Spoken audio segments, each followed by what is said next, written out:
All right. Thanks, Oleg. Hey, hi everybody. My name is Colin Foss. I'm currently the CPO at Skunkworks, a mobile gaming studio based out of Helsinki.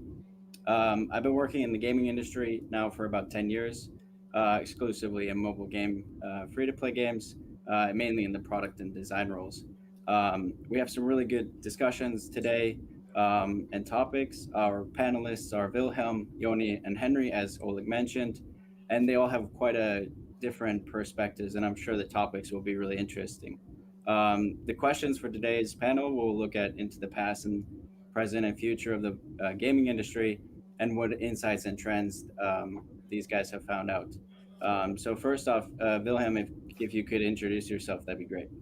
Yeah, thanks, Colin. So my name is Wilhelm Voutilainen. I'm a chief game analyst at Game Refinery. So basically, what I do is I analyze market trends and game feature trends mostly in the US and the Western markets. And I've been doing that for almost 7 years now at the Game Refinery. Cool. Yeah, great to have you. And Yone?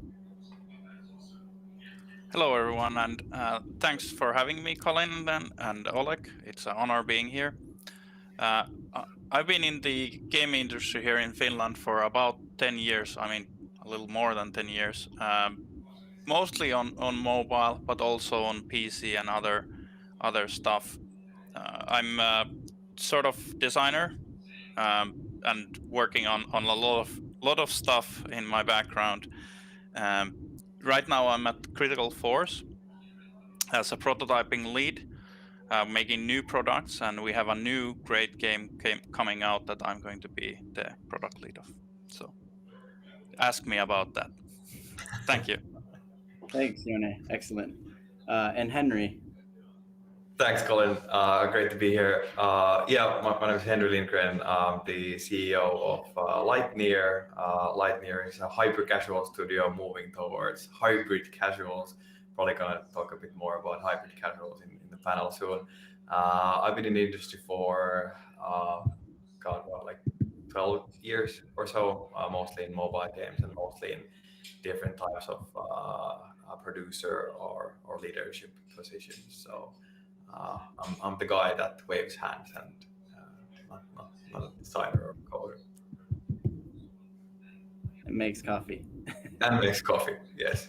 And, attends to panels. That's great. Cool. All right. So let's dive right in. I think there's a lot of stuff that we have a whole bunch of, I think, really interesting perspectives here and a lot of different topics. So what we'll do is that I'll give about 3 minutes for each of you to answer the questions. And then at the end, we'll have like a little bit of back and forth discussion to kind of round out the topic. So the first question is what, in your opinion, what do you think were the defining trends in mobile gaming for 2021? So let's start with just randomly. Let's start with Henry. Do you wanna highlight some of the trends that you thought from last year? Sure. Obviously, coming from hyper casual space, I think my perspective is very much from there. I think the biggest thing for us, or the biggest trend that we saw last year, was definitely the rise of the so-called hybrid casual games. So essentially, these hybrid casual games are games that are not hyper casual, so not completely ad driven and not completely based on very low CPI. So having higher engagement levels and really looking at the high play time and day 1, 2, 3 retention, day 7 retention instead of just the day 1 to 3. So this was definitely something that we saw happening last year, and most likely going to continue this year as well. Also, Squid Game happened, but yeah, not gonna go deeper into that. Did that happen? I can't even remember anymore. Yeah. It's like that trend went already. We saw it in hyper casual. Like all of games had like reskins of Squid Game, like each and every one. So it was very prominent for us. Cool, that's excellent. Wilhelm, do you wanna follow up? Yeah, sure. So basically, of course, my we is more of like the marketing sides and features, but like what we saw in the 21 is basically the effect of IDFA and the competition getting tougher and tougher. So basically, and the leads to the player acquisition getting more tougher, and this leads to basically the player retention and engagement being more important than ever. And how we saw that in like how did like the game market and games adapt to this? Basically, first like as Henry mentioned, the hybrid casuals in the casual space, we have seen, let's say, in the, for example, look at the match trees like Playrix's games. What they have done a lot is basically bringing these kind of special playing modes and events and bring this sort of totally new kind of gameplay that is not match three, like gameplay events from hyper casuals, for Mm. example. And app this way, like appealing to a bit wider audience, and also through like having different kind of event modes, increasing their retention and so on. And then, of course, if we look at the, let's say, for example, look at the mid-core space, then what happened in this Forex strategy base, for example, is that if you look at the newest, most well-performing Forex strategy games, they are all utilizing hybrid elements. So you have tower defense Forexes, you have merge Forex games, puzzle RPG Forex games, and every like basically it's just hybrid elements in pretty much in all kind of genres. And of course, as the retention and engagement is like more important, that leads to sort of all kind of games increasing their sort of retention and engagement features as well. That is social elements and live ops and so on. Cool. Yeah, and Yoni, any insights there? All right. So as we secretly agreed, I'm gonna be talking about core games, which is what I specialize in currently.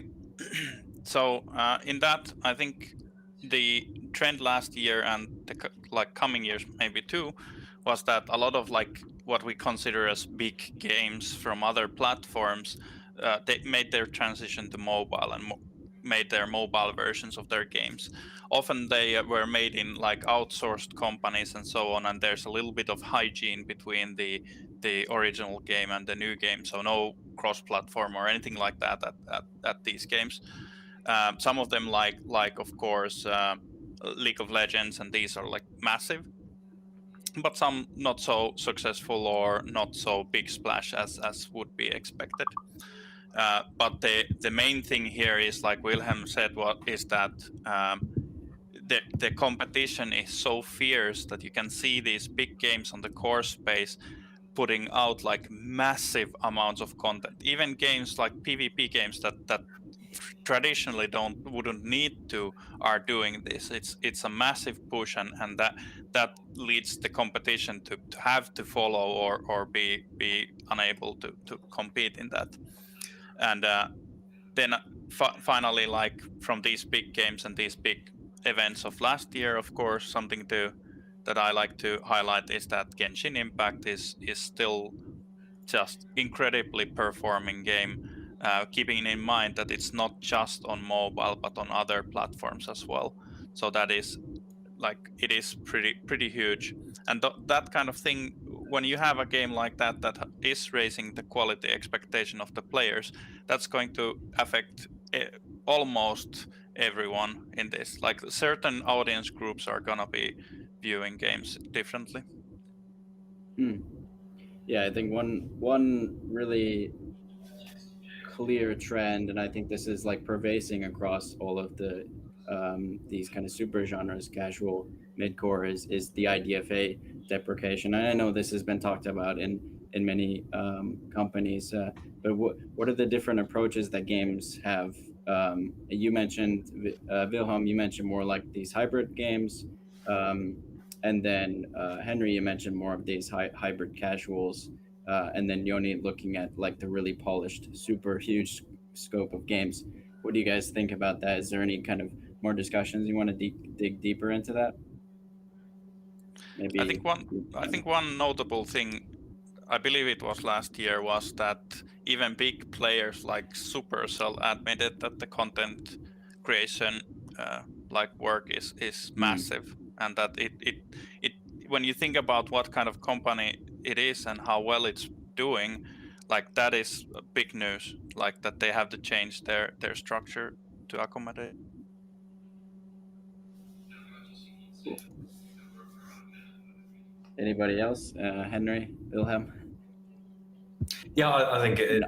it's just going to continue to be more and more difficult, as Wilhelm well put it. Like the targeting being more difficult. Obviously, the emphasis will be more on the kind of engagement of those games, longer term engagement of those games. So we're seeing it in hyper casual, we're seeing it in casual space. So yeah, definitely important thing to take Yeah, in makes sense. consideration when developing games. Yeah. All right. We could go now into the future if you get out your looking glass and peer into the future. Can you guys make some predictions? Some maybe be so bold to make some predictions for the trends in the next year. We're already a quarter in, so there's already some trends that are there. But do you guys think of anything in the future that could be something that specific comes up? Can be as broad as a subgenre success, or is there a specific game that you're looking at? Maybe we'll start with Yoni this time. What do you think? All right, so we secretly talked about this quite a bit already, and I think uh, the main thing here, like for core games especially, but for other games as well, was this all of these shifts in our customer base. So we had the COVID, so that sort of changed the landscape because suddenly people couldn't be so mobile anymore. So their device base changed a little bit. There were more incentives to adopt PCs or other bigger consoles, and the only thing like stifling that was essentially the components being so expensive. So that had like an effect on the wider adoption, but then also I think more importantly for the future, the younger generation that grew up with phones. So arguably the first generation that grew up with mobile phones in hand from the get go are now adults, and they can now be like spenders on games, and they have completely different view set on the devices and what kind of games and so on. They have now been exposed to all kinds of platforms, and they have high quality expectations from their games, and they have access to multiple platforms, and they, like all of us humans, have like different types of sessions when they can play, and that's going to be in the future very important of finding your session that you want to compete with, or multiple. Cool. Yeah, I think that's the trends. I think especially with COVID and now some of the geopolitical changes. Things opening up potentially during the summer will be interesting to see the impacts of, on the mobile gaming space and the engagement of players and spend. Very interesting. How about Henry? You'll be in the middle again. Yeah, I think on a macro level, I think we, in a certain way, COVID kind of saved the industry in a way that it actually increased the play times, the revenue, and yeah, actually people played more during the COVID. The market trend was slightly, or the growth was slightly decreasing before COVID. So I think we are going to see, like, going away from COVID times and out from our restrictions. I think we are going to see a slight plateau period in the growth of games industry. However, I do feel that it's not going to be permanent. It's going to like continue its growth overall. Yeah, I think the hit in general, it's not going to be as strong on mobile game as it is probably going to be on PC and console. People are spending time outside of games more. People are spending more time, doing stuff that they didn't get to do during COVID. So obviously, I'm thinking that it's going to be seen in I would say especially PC and console, but also on mobile games growth. But yeah, I think that's going to be the biggest, like on a macro level. Uh, Obviously, as I mentioned, I think the rise of hybrid casual games is going to continue.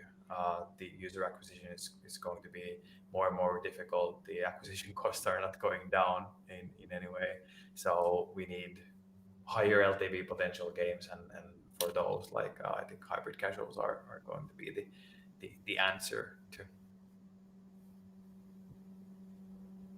Cool. Yeah, and just to piggyback, I think what you're talking about on the LTV side is the perception that with the hybrid casuals, you can still acquire users at relatively cheaper prices and try to beat out um, those other games. So there's the marketability and the um, I guess the initial appeal is still a major factor. The ads, the user acquisition is really a major factor in how this whole operation works. Correct, correct. Cool. And then Wilhelm. Yeah. So maybe to continue from Henry talk about the hybrid casuals again. I think the sort of the hybridization of like all the games, all the genres will continue, and maybe we'll see. For example, if we talk about maybe subgenre success, I would guess that one subgenre that could see growth in this year, if there's new games coming there, would be the casual casino Hmm. genre. Of course, casino is on together with Forex as probably one of the biggest sort of genres that have gotten hit the most by the IDFA.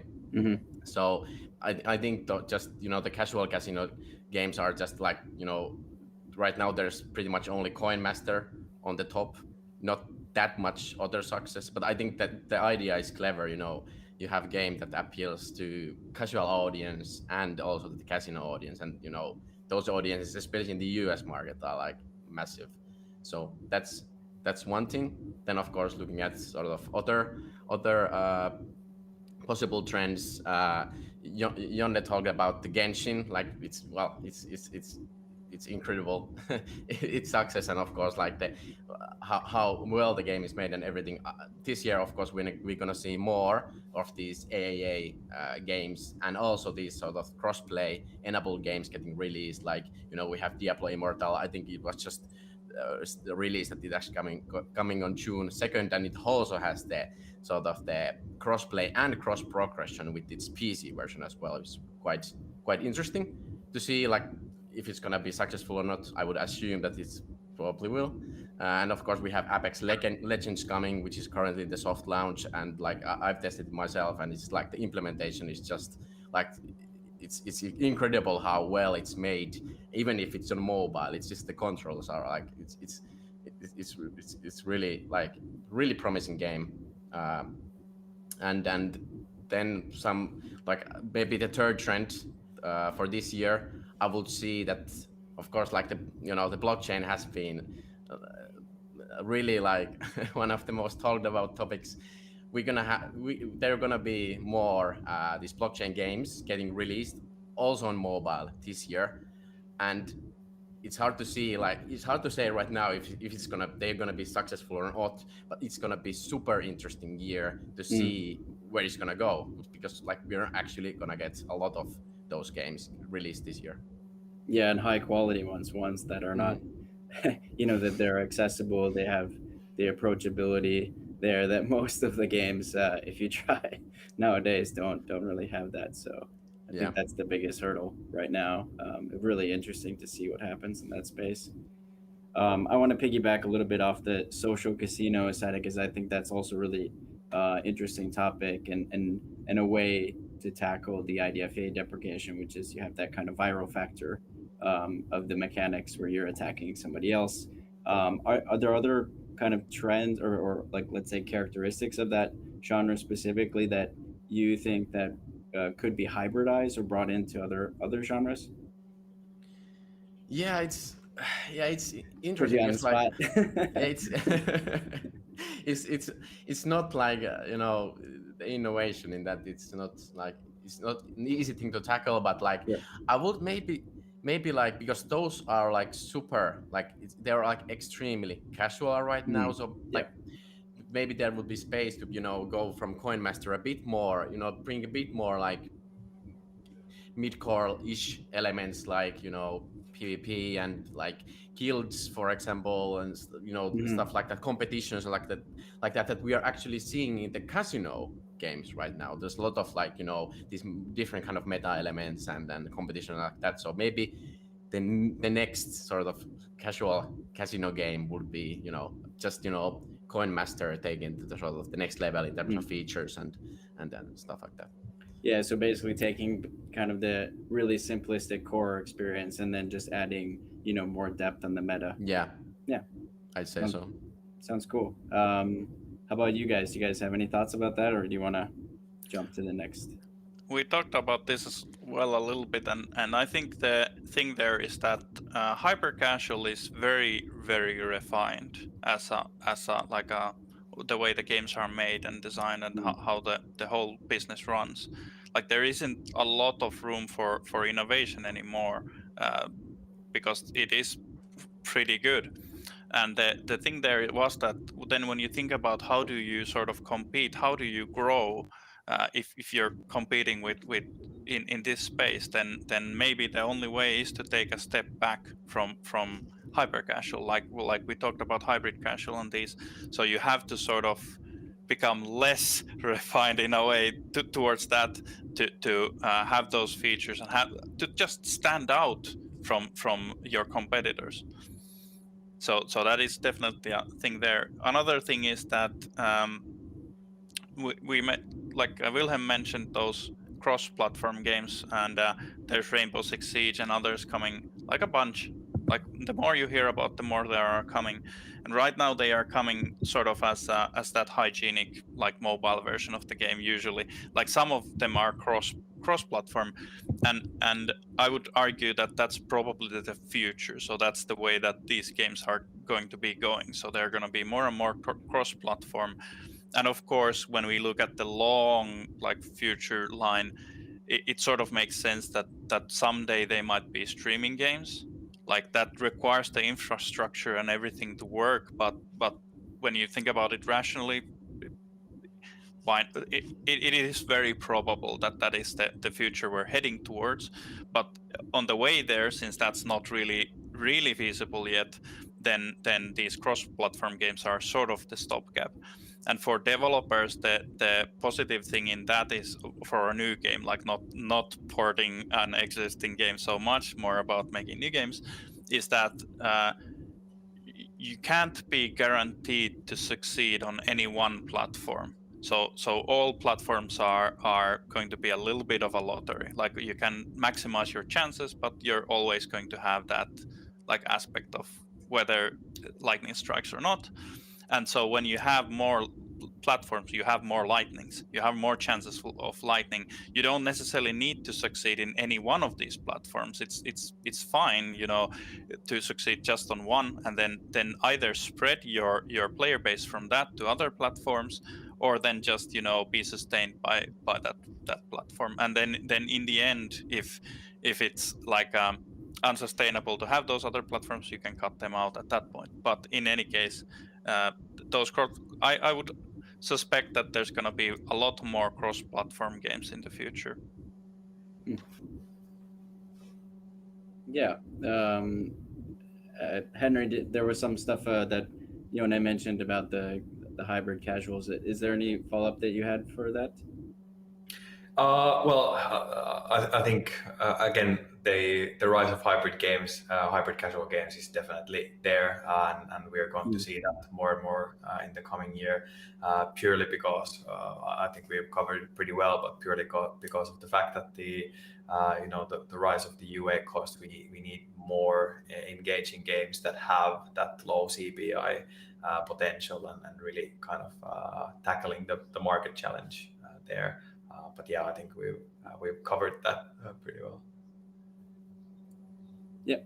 Yeah, on the UA cost, the thing is that you're selling the player a fantasy of whatever your game is, and so that is I think it's going to be more and more about finding that fantasy and then meeting it, no matter what you're making, like a hyper casual game or a core game. Of course, the more you demand from the player, the more that has to be the case. So Yeah, maybe I can piggyback off of that one. The idea of looking into the players and their player motivations. I think that's something that, at least from the way that we're looking at games, is looking really intimately at the players, understanding their base psychology, what kind of traits they have, how can we use those traits to essentially build the best game possible. Do you guys see a trend there? Is there anything that you've noticed from your own companies, but also Wilhelm? I think it would be really interesting to hear from you as well. Like, you interact with a lot of different companies. Do you see anything there emerging? Yeah, so of course, like I'd say like the biggest thing, what like from my point of view, talking about like player motivations, for example, is we've been talking about like the IDFA and the targeting and everything, but there's this interesting like thing that we have seen, for example, Playrix do. And for example, I think there was a case with Facebook and Huge Games as well, that they were sort of utilizing these sort of player motivations. Let's say, for example, you discover that, okay, your game has really high motivations for, let's say, social. So in the social aspect, the competition aspect, and then they basically take those aspects and utilize them in those ads. And like I think what I wrote about that case is that sort of when they brought up those competition and social aspects to their ads, like that's the only thing that they changed their ads, and they instantly saw like uh, way higher performance in that.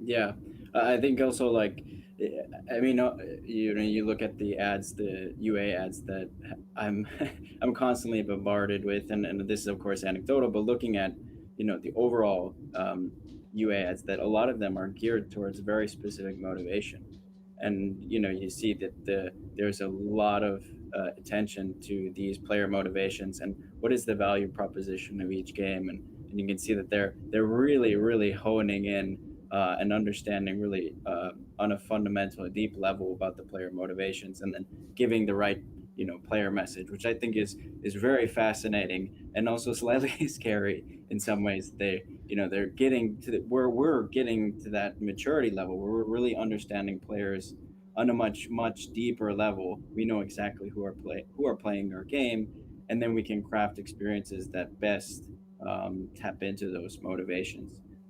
That was my little blurb. I don't know if you guys want to also talk a little bit about that. How does the hyper casual, like hyper casual, how does that work? How do you guys approach that? Well, I think first, just to echo what you just said, I think it's I think it's very interesting, and I think it's very great that we are honing into our players, not segmenting them as women over their 40s or 25s. That we actually go deeper. We actually try to understand their motivation, deeper motivations, whether it's social, whether it's competitive, whether family is very important to me. I want to protect something. It's just to get into get into the heads of our players. I think it's important for not only for the UA but also for us to craft the games that our players want to play. When it comes to hyper casuals, obviously the challenge is that we are creating games that have a specific target audience, but we need to make like a huge mass appeal in terms of the marketability, the ads, the mechanics need to be understandable within the first 2 seconds of an ad. It's challenging to make it for everyone, but also to craft the game for a specific target audience. So that's definitely kind of the key challenge in hyper casual and also in hybrid casuals in the future. So yeah, that's kind of from the hyper perspective. Cool. And how about Yoni? Did you have a follow up? yeah, so well, first of all, what you said about the ads is very correct. So if you look at the ads for any games now, like there's of course the fake ads which are just showing a different game completely, but then when you have the more interesting like psychological ads, you have all kinds of like motivations that these ads are attributing and not all of them are positive. Like some of them are quite negative attributes of human character. Yeah. But they are like some of these are down to the core of human being, like the instinctual behavior we have, which is really interesting. And traditionally these have been like in the role of the designers. Like designers were depending a little bit on designer to designer, but the behavioral psychology is a part of being a good designer. Mm. And but nowadays, of course, we have also like data driven design, where we either do user testing, or we can even buy data these days to get like a certain group of people, and that way to target the ads and so on. But in any case, that sort of finding the player motivation, as been said here, is completely key. And when we talk about core games, like when we talk about hyper casual games, you it's a necessity to get as many players as you can.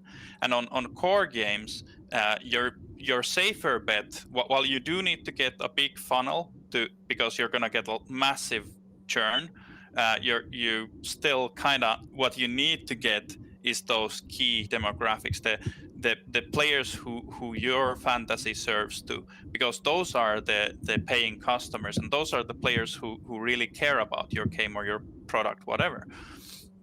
So it is absolutely key to have that kind of thing. And whether or not you do it through fake ads or ads that don't really have much to do with your game, but by going to those base emotions, in the end we see from games like Genshin Impact, for example, or other high performing games, in fact, is that on core space, is that they have a clear player fantasy, and they do serve for that. So they don't really have fake ads. They show the game as it is, and the game is done to the quality and the fantasy of the target audience. Yeah, and maybe just a highlight here is there is a great talk by Nikki from Quantic Foundry. He talks about the differences between motivations and universal motivators and differentiators. So the universal ones are like broad across humans and generally what their needs are, and then the differentiators are more things like I like cats and you like dogs, and more that kind of identify. And so maybe there's some parallels here. You got hyper casuals, which are more universal, broadly speaking, motivators, and then the differentiators are more like, do you like color red or green, or do you like to swim or run? These kind of things. That's interesting. Anyway, just I thought I'd bring that up for the listeners. There's a good talk there that you can check out. All right, cool. Hey, let's move on. So I think we've touched base a little bit, and we got about 15 minutes, and let's see how much time there is. But we talked a little bit about this, and I think with the future and the past, there are some things that some challenges that are coming for the mobile gaming industry. Do you guys want to maybe try to find some things that haven't been said? Perhaps some other challenges that you see. I think the IDFA is probably one of the bigger ones, and then the effects of COVID. Anything else that you guys want to bring up? Maybe we'll start with Henry this time. Yeah, I think like overall we've been covering the topic quite well, but I think the bottom line is that with the continuously increasing UA costs, we are going to see developers and publishers focusing more on the games that have actually made it to the charts, and really like really focusing on the live operations of those games. It's going to be more and more difficult, increasingly more difficult to get into the top charts. So I think the biggest challenge it is still to find those hit games with higher LTV potential to tackle those UA costs. And also I think you can go to a certain degree or a certain point with your CPI, with your marketability of your game, and that's kind of as low as you can get. So you definitely need to have you definitely need to find those games with the higher LTV, with the higher engagement levels, and I think that's going to be, and that's still going to be, I think it was last year, the year before that, and still going to be how to find those hit games, the core of what we do essentially. But yeah, like I think just because of those titles are going to stick around on the charts, it's going to be increasingly more difficult. Yeah, how about Yona? Do you wanna follow up? Yeah, I think I'll change to another challenge, which is I think like twofold. One is that recruitment, because we are in a, like, arguably we are in a game industry boom, which means that we are getting more and more money and more interest, which won't last forever. But for now, right now, recruitment is harder and harder every day. Like filling like experience seats is harder. And at the same time, we have the content, like massive content push, which we talked about, which especially on core games, where to stay relevant, you need to have the circus, and for that there are new tools coming to the industry, but those tools aren't made for mobile. So getting those tools for mobile or similar tools for mobile and learning new ways of working so we can create this content and this high quality content is going to be a challenge for any core game studio, at least. So that's something. Yeah, cool. And Wilhelm. Yeah, I'd like to really quickly like touch upon, of course, like again, as Henry talked already about the UA challenges.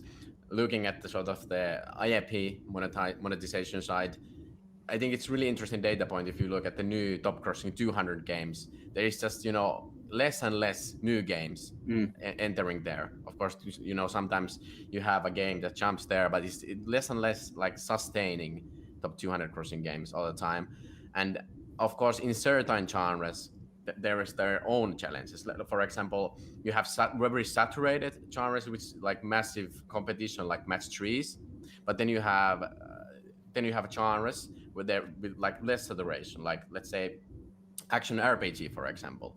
But again, there's like it's probably not an easy genre to enter either when there's only Genshin that has been super successful, and you need absolute massive budget to do that kind of game.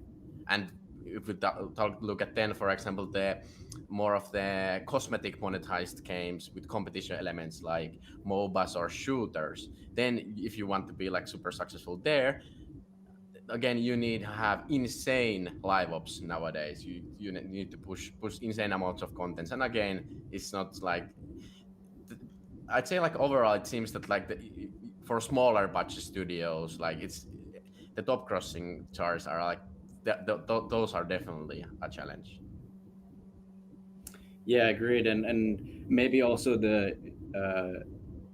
also to just to kind of go off of the IDFA and the increase in CPI costs, we see a lot of consolidation in the market, and I think we see companies being acquired as a ways to grow, to try to acquire another company and try to grow that way, because it's so hard to grow internally. These companies have massive war chests, and they make it increasingly more difficult for smaller companies.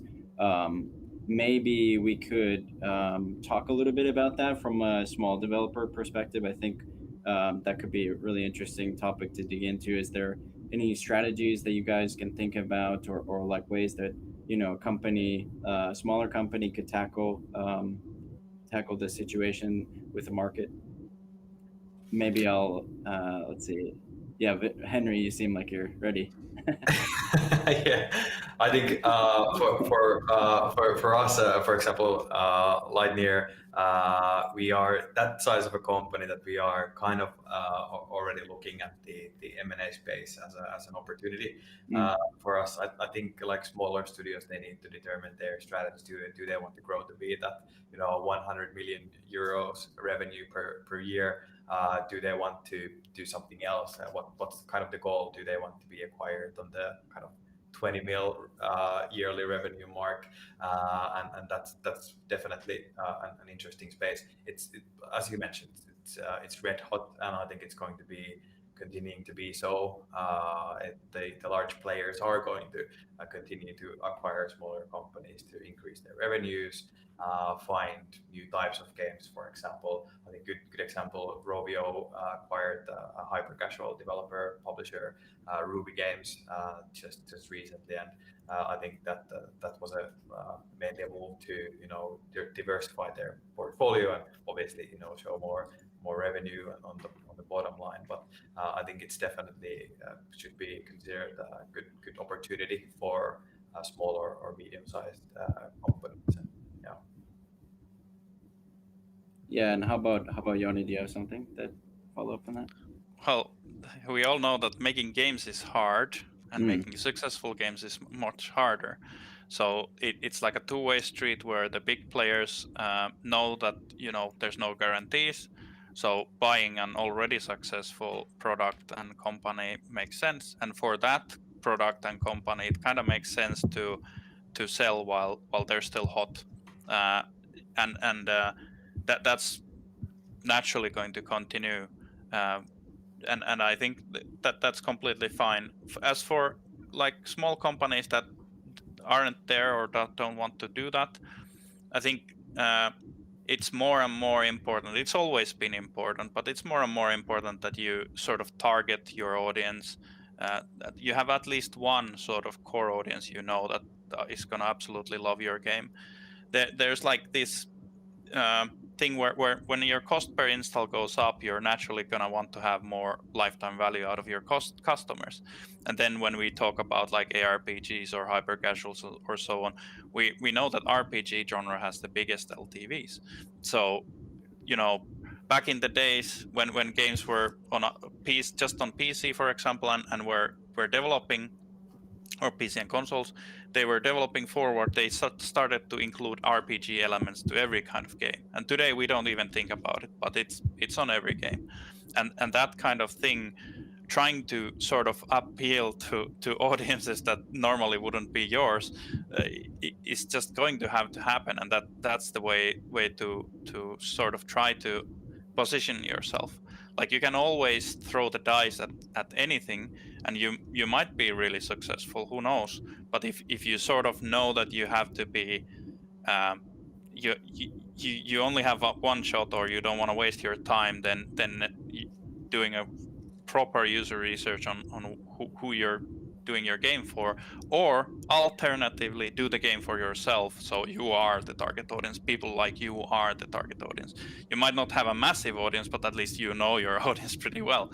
So whatever you do, um, finding the biggest LTV that you could get is absolutely key, because you either have to be very viral and no UA, and that's like super duper rare. Like that's not something that you can that just, let's say it this way, that just doesn't happen.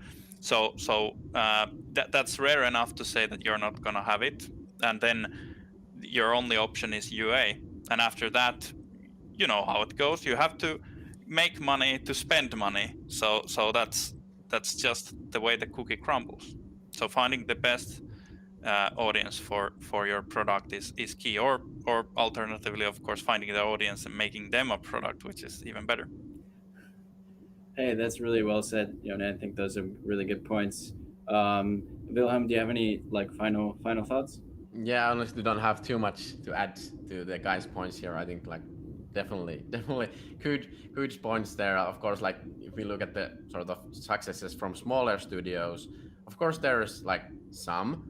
For example, like I think it was quite interesting, the Royal match from Dream Games. Of course, like those, they are the XP games, so they know already how to make like a match 3. Look, they have this massive talent. Of course, there's some, like I think the B-Star is really interesting, but again, they have pretty huge budget behind them. The Space Ape games, and there's some others like Redecor as well. But again, like they have huge budget as well. But it's just maybe if there's like a smaller studio, it's usually like some kind of more innovative approach to the market. So yeah, probably that's the way to go for the smaller studios. Yeah, I think Come up with something new. Yeah, I think the bottom line is that you like decide what you want to do and do that really well. Like focus on your core competence, core competence. Do that like super well. So don't do everything. Do something and do it like superbly. Yeah, I mean, one thing is here that there's a limit to how much you should be innovating, and I mean, again, if we talk about small studios and virality and really well, like future successes and current successes, then we of course have Stumble Guys, we have Lighthearted, Mr. Autofire, we have Playsom's uh, game as well. So all of those like they have a little bit different ways of how they sort of reach their potential, or are reaching their potential, but all of those are like from small studios and could be argued that are going to be pretty successful, or if not already successful, and all of those are small studios. So when I say, you need luck and it's going to be super hard, there are studios that have done that, and if you really are struggling and need to find the answers, you can ask always, and try and find your own thing. But like it was said, whatever you do in the future, in any of these games, any of these genres, and what you do, because of the huge competition, you have to make a good product, like good game in this case, and that there's just no way around it. So if you have that, then it's going to be a lot easier to do whatever tricks you need to get it to appear. But if you don't have that, then at very best you can maybe do a quick money grab from either investors or the game. So be prepared that you need really, like, I don't know how to say it better, but you just need to be prepared to do that. And if you cannot for whatever reason, then you should consider like not doing that yet. Do it when you can. Yeah, and I think just to talk a little bit about Skunkworks is also a small company, and our goal and aim here is to look at the underserved and emerging audiences here, and I think that's a really interesting space where there's games that are currently not being addressed, where there's opportunity. I think it leads into some of the hybrid casual kind of areas, but also hybrid games just generally, where you're taking different inspirations or elements from two different genres and mixing them together in a thoughtful way. That's obviously you can't have too much design risk. That can be quite challenging, but yeah, I think that's how our approach is, and I think that's the way. If you're a smaller studio trying to find something to innovate, and for us, it's looking at really into the deeper into the players and understanding them, and then building out a game that is an underserved space. All right, cool. Hey, thanks everybody. I think we are now running out of time. I don't know if Oleg is. We can do one question, or do you want to wrap up? And he left.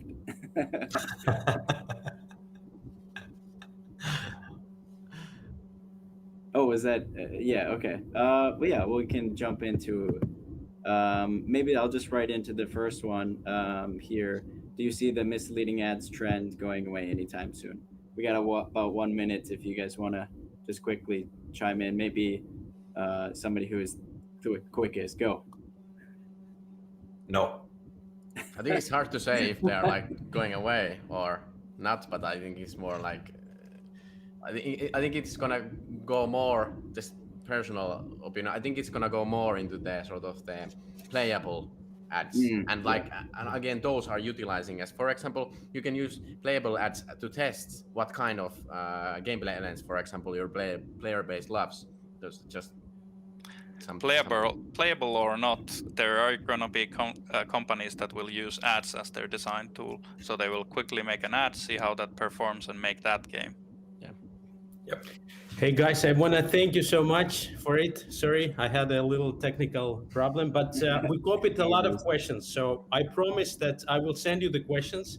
I would like to get these answers from you because I think it was a very interesting session. A lot of questions came in through. We should have maybe reserved a little bit more time for the session. But with that being said, I want to thank you very much, Wilhelm, Henry, Colin, Jonne, for being with us here today. Thanks a lot. Thank Yeah, you, guys. absolutely. Thank Thank you you. so much. Thank you. Thank you.